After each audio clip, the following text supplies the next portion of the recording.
વડોદરાના વાઘોડિયા રોડ વિસ્તારમાં એક હૃદયદ્રાવક ઘટના સામે આવી। કોમ્પ્યુટર ક્લાસથી ઘરે પરત ફરી રહેલી અક્ષા ગુલામ હુસૈન બુડાવાલા નામની 19 વર્ષીય વિદ્યાર્થીની પર બે અજાણ્યા યુવકોએ જીવલેણ હુમલો કર્યો હતો।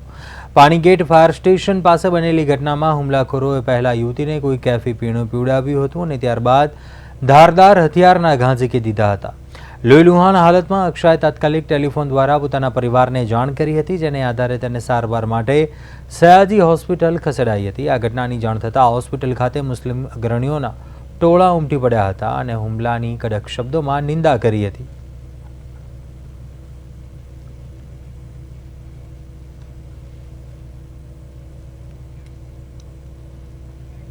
એટલે ફોન આવ્યો કે ભાઈ આપની દીકરીને આવી રીતે થયું છે, તો હું અહીંયા આવ્યો એટલે ખબર પડી। દીકરીએ મને બતાવ્યું કે હું ટ્યુશન જાઉં છું અને ટ્યુશન જ્યારે ગઈ તો છુટ્ટી વખતે હું બહાર ઊભી હતી। અચાનક બે શખ્સો આવ્યા।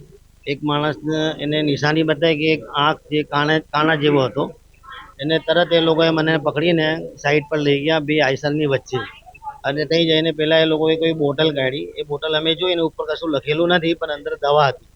એ દવા પીવડાવી દીધી અને પછી છોકરીએ થોડી કોશિશ કરી બચવાની, તો એ લોકોએ પેટમાં એને છુરી મારી દીધી। એટલે તાત્કાલિક મોહમ્મદભાઈને ફોન આવ્યો, એમ્બ્યુલન્સ લઈને પહોંચ્યા। ત્યારે એમને મોંમાંથી ઝાગ નીકળતું હતું અને એવું લાગતું હતું કે દવાઈના લીધે એને કંઈ ઝેર ફેલાઈ ગયું છે। એટલે અમે હમણાં એસએચજી હોસ્પિટલમાં લાવ્યા છે। હવે અમારી ડિમાન્ડ એ જ છે કે તાત્કાલિક આવી રીતે હ્યુમેનિટી છોકરીઓ માટે બહુ સેફટીની જરૂર છે। જો આવી રીતે થશે તો છોકરીઓ બી જશે, એજ્યુકેશનમાં નહીં જશે, પડવા નહીં જશે અને ગભરાઈને ઘરમાં બેસી રહેશે। એટલે આપનું વાતાવરણ જે છે એ અમનવાળું, શાંતિવાળું અને સેફટીવાળું હોવું જોઈએ।